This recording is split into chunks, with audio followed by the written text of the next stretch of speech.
సింగరేణి మారుపేర్లు మరియు vigilance pending కేసుల సమస్య తక్షణమే పరిష్కరించకుంటే అన్ని గుర్తింపు సంఘం ఏఐటీయూసీ ఆఫీసులు ముట్టడి చేస్తాం. మారుపేర్ల సమస్య పరిష్కారం కేవలం ప్రభుత్వ నిర్ణయం అన్నారు. కాబట్టి తక్షణమే సీఎం రేవంత్ రెడ్డితో మాట్లాడాలి.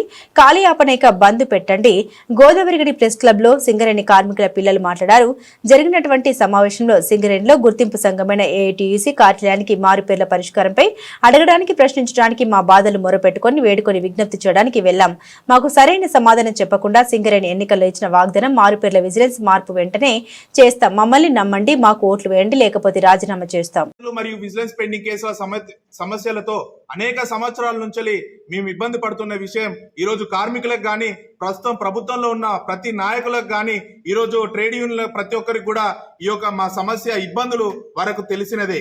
ఇదే విషయం పట్ల ఏదైతే మొన్న వారం కింద లేకపోతే 10 రోజుల కింద జనప్రసాద్ గారు చెప్పినట్టు విషయం పట్ల మేము నిన్న ఏదైతే ప్రెస్ భవన్ లో మీటింగ్ పెడదామని చెప్పేసి వస్తున్న దారిలో అనుకోకుండా అక్కడ ఏటి సీతారామయ్య గారు ఆఫీసులో ఉన్నందుకు దాన్ని అడుగుదాం. మరి దానికి జనప్రసాద్ గారు ఈ విధంగా దాన్ని మీరు ప్రభుత్వం పట్ల ప్రతిదీ మేము తీసుకువచ్చి పెట్టినాము, దానికి సింగరేణి సంస్థ దగ్గరికి ఏదైతే ఏఐటీసీ గుర్తింపు సంఘంగా ఉన్న సీతారామయ్య గారు రానందుకు, ముందడుగు వేయనందుకు, కలిసికట్టుగా రానందుకు మాత్రమే ఇది అవ్వట్లేదని చెప్పేసి జనప్రసాద్ గారు మాకు చెప్పినందున దీని క్లారిఫై కోసం అని చెప్పేసి నిన్న మేము ఏదైతే ఏఐటీసీ భవన్ ముంగట నిరసన కూర్చున్నామో అక్కడ ఎంతసేపటికి మేము కూర్చున్నా కూడా ఏదైతే లోపల ఉన్నటువంటి సీతారామయ్య గారు బయటికి రాకపోతే ఇలా చేసినట్టు ఏదంటే సింగరేణి అధికారులు ఎలా బయటకు వస్తారని చెప్పేసి కూడా నివాదాలు చేసినప్పటికీ మేము బయట అలా రోడ్డు మీద కూర్చున్నప్పటికీ ఎంతసేపటికి లోపలికి ప్రెస్ వాళ్ళని పిలుచుకొని వాళ్ళు ప్రెస్ మీట్ అనేది ఇవ్వడం ఎంత దుర్మార్గమైన విషయం.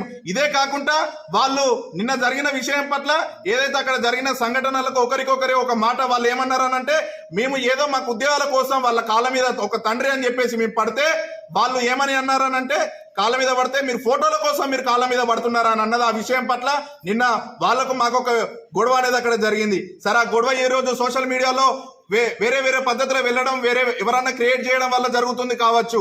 దానికి మరి గుర్తింపు సంఘంగా ఉన్న వాళ్ళు మమ్మల్ని ఈ రోజు ఒక తల్లిలాగా మేము ఏడ్చినట్టు అయ్యేది ఉంటే మమ్మల్ని బుజ్జగించి పాలిచ్చి మమ్మల్ని ఏంటిది విషయం అని చెప్పేసి ఓర్చుకొని మా విషయం మీకు ఉద్యోగాలు ఇప్పిస్తా, మీరు ఇది కాదు, మీరు ఆవేశపడకండి అని చెప్పేసి అనాల్సిన ఒక నాయకుడు మమ్మల్ని ఈరోజు పేపర్కి ఏమని రాపించాలంటే, మీరంతా కూడా వేరే యొక్క పార్టీ యూనియన్ లీడర్లకు సంబంధించిన మనుషులు, మీరు అందుకే ఈరోజు వచ్చి మమ్మల్ని ముసిగొలుపుతున్నారు, ఈరోజు ఏఐటీయూసీని మొత్తం మీరు అది మన్నుపాలు చేస్తున్నారు, అది ఇది అనడం చాలా హాస్యాస్పదం. దీన్ని మేము ఖండిస్తున్నాము. మేము ఎవరి ట్రేడ్ యూనియన్లకు సంబంధించినటువంటి వాళ్ళం కాదు, మేము కేవలం మారుపేరు విజిలెన్స్ పెండింగ్ కేసులకు సంబంధించిన బాధితులము మాత్రమే.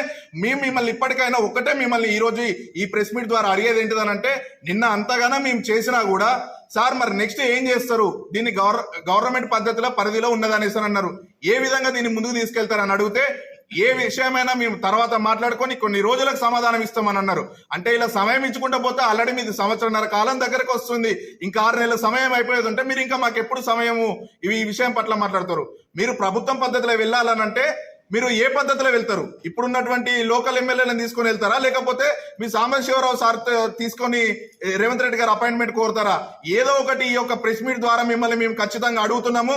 దీన్ని చూసి ఖచ్చితంగా వెంటనే ఏఐటీసీ నాయకులందరూ కూడా ఎక్కడైతే ఇది చూసిన వాళ్ళు ఉన్నారో ఖచ్చితంగా దీనికి సమాధానం ఎప్పుడు ప్రభుత్వంలో ఉన్నదని అనేసి చెప్పినారో ఆ ప్రభుత్వం దగ్గరికి ఎప్పుడు వెళ్తారు, ఎవరి వల్ల వెళ్తారు, ఎవరితోటి వెళ్తారు, కలిసికట్టుగా వెళ్ళండి. దయచేసి ఏదైతే ఐఎన్టీ జనప్రసాద్ గారు చెప్పింది నిజమా అవాస్తవమా అన్నది మీరు ప్రెస్ ముందుకు రండి.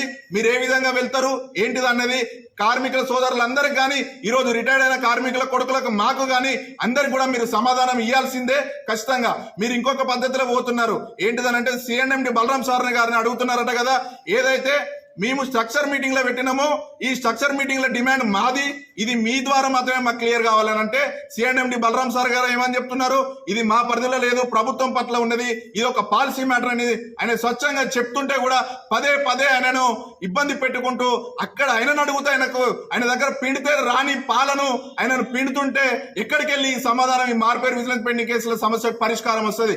దయచేసి మీరే నిన్న ఒప్పుకున్నారు ప్రభుత్వం దృష్టిలో ఉన్నదని అన్నారు.